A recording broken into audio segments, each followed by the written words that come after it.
walk in here. All right, Detective. Where do I sit? Just have a seat in that chair there, sir. Yes, sir. Detective Smith, right? Yes, sir.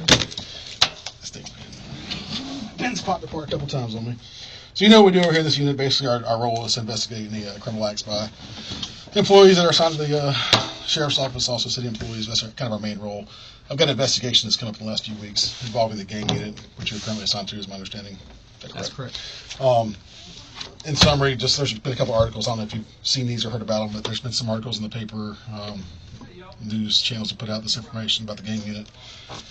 My main concern at this point is there's some mention in here that the gang unit's basically been targeting people and violating their rights, going after them and violating their constitutional rights. So that's kind of what my focus is on what I'm asking about right now, just so you understand where I'm coming from. Mm-hmm. How long have you been in the gang unit?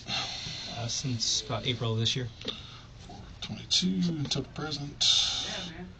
And then I'm assuming since you've been there, it's probably a shorter list. This is a list I've compiled of who I know has been in the gang unit. Can you put a check mark by everybody that you've worked with in there?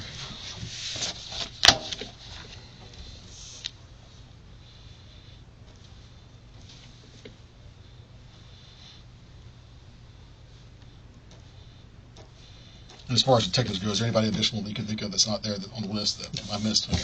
And then as a detective in there, who's your supervisor been since you've been there? Just Doug, and now currently Detective David. Okay.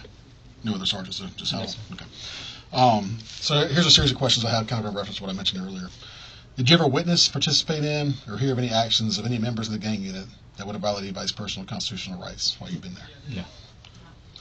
Do you feel any time you were ever ordered, directed, or pressured to take any kind of enforcement action you felt was unconstitutional? No.